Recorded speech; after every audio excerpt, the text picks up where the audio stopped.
Lama tak terlihat di layar kaca dan jauh dari pemberitaan, sosok Tina Toon kembali dengan sejuta sorotan ketika merayakan momen Imlek di tahun ini. Rupanya kali ini ada yang berbeda dengan perayaan Imlek di tahun sebelumnya bagi keluarga Tina. Ya, momen Imlek tahun ini sekaligus jadi momentum untuk Tina mempublish sosok putri cantik pertama mereka yang selama ini disembunyikan dari pemberitaan ataupun postingan di sosial media pribadi mereka.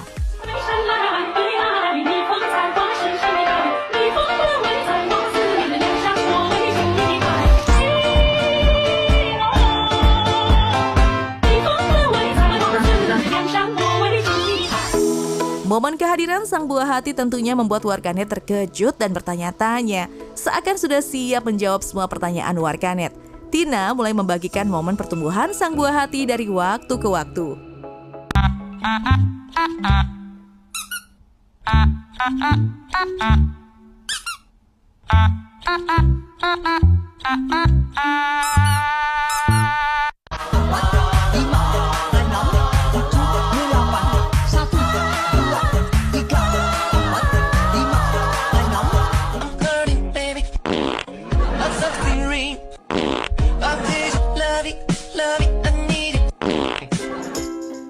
Bukan bermaksud hati untuk tidak mempublish kehadiran sang buah hati. Tapi bagi Tina, timing untuk memperkenalkan sang buah hati ke jagat maya belum pas. Sebagai seorang entertainer dan juga figur dalam politik, Tina tak punya banyak waktu untuk itu. Namun ketika momen Imlek tiba, Tina merasa inilah timing yang tepat untuk memperkenalkan sang buah hati.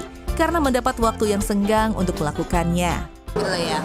Ya, jadi kemarin itu memang karena momennya kan Imlek. Terus memang aku tuh dari kemarin tuh ribet sama kerjaan. Memang dari waktu hamil sampai melahirkan. Terus setahun belakangan itu tuh memang full banget agenda.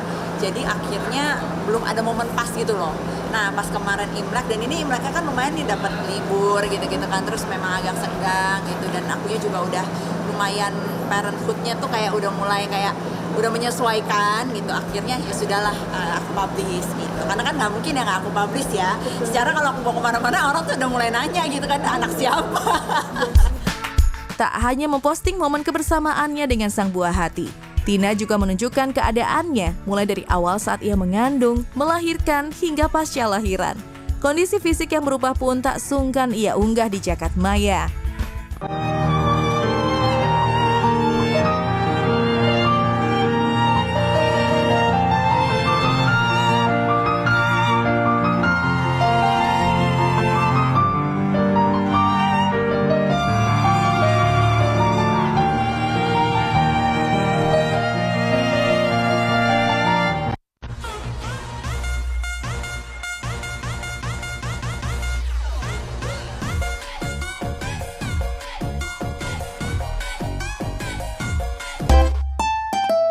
Menjadi seorang wanita karir sekaligus calon ibu, nyatanya membuat Tina Toon harus ekstra kuat dalam menjalani aktivitasnya. Tina mengaku momen kehamilan anak pertamanya justru dilewati dengan jadwal kampanye yang sangat padat. Bahkan Tina nyaris tak mengambil waktu cuti sama sekali karena banyak orang yang tidak menyadari jika dirinya tengah hamil besar. Mengingat bentuk tubuhnya yang baru terlihat berubah saat usia kandungan memasuki 7 bulan ke atas. Ya, jadi hamilnya aja waktu itu tuh hamil. Setelah kampanye aku tuh hamil, habis itu kan ada kampanye pilgub, itu aku sambil hamil tuh masih kampanye. Nah, habis kampanye itu, sebelum itu kan pelantikan, kampanye, habis itu ya udah berjalannya waktu aku juga melahirkan tuh nggak cuti, nggak apa, makanya orang juga nggak terlalu ngeh gitu. Dan aku mulai gedenya itu tuh 7 bulan ke atas karena baru bisa makan kan, dan gede langsung gede banget. Waktu itu dan waktu udah gede banget itu ya udah cuman agenda aja, terus kayak pakai masker, pakai topi, orang nggak ngeh gitu loh. Ini si Tina Toon tuh nggak ngeh. Di balik kesibukannya sebagai wakil rakyat dan juga entertainer, Tina sangat bersyukur memiliki sosok suami yang sangat suportif dalam urusan rumah tangga. Tina menceritakan bagaimana sang suami mau terjun langsung untuk menjaga si kecil, terutama saat dirinya harus menjalani rapat maraton selama 3 hari 3 malam. Dengan kerjasama yang baik ini, Tina sangat terbantu hingga terhindar dari rasa stres ataupun baby blues yang biasanya menghantui para ibu baru.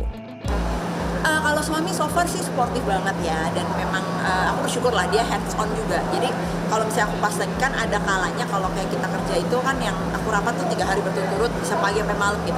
Nah itu suami aku kasih jadwal aku gitu. kan makanya aku juga sekarang jadi misalnya nih ada waktu yang memang aku bisa padetin, aku padetin. Jadi selama yang nggak padet itu aku masih bisa ngurus kan gitu. Nah pas aku padet tuh dia bisa ngatur waktunya dia untuk jaga si anak. Jadi aku happy lah, maksudnya makanya aku nggak sampai baby blues kayak orang nggak sampai gitu. Namun jika kita jarang melihat sosok sang suami di layar kaca maupun media sosial, rupanya ada alasan tersendiri di balik itu semua. Tina mengungkapkan jika sang suami memang sosok yang kurang percaya diri dan tidak suka jika harus berada di depan kamera, karena bukan berasal dari dunia entertainment. Bahkan untuk urusan postingan di Instagram pribadi pun, Tina harus meminta izin terlebih dahulu, karena sang suami memang sangat menjaga privasinya dari sorotan publik. Kalau sama suami terus terang karena dia tuh sebenarnya nggak pede, nggak suka di apa sih, bukan orang entertain gitu. Jadi ini aja kan kayak diundang mana di mana nggak mau. Terus kalau kayak foto, aku kalau foto Instagram mau posting aja gitu, itu tuh harus yang dia nggak terlalu, aku harus izin dia gitu, kan ribet deh gitu. Ya namanya kadang-kadang laki kan juga ada yang malu atau apa gitu ya, bukan malu maksudnya dalam negatif ya, dalam arti mungkin dia nggak mau jadi sorotan. Tidak banyak memposting kebersamaan, nyatanya sudah menjadi kesepakatan bersama antara Tina dan juga suami. Mereka berprinsip untuk tetap memberikan batasan yang jelas antara karir dan kehidupan pribadi, agar tidak semuanya menjadi konsumsi masyarakat luas. Bagi Tina, hal ini sangat penting dilakukan untuk menghindari penilaian netizen yang mungkin saja bisa membuatnya stres jika terlalu banyak mengumbar kehidupan rumah tangganya.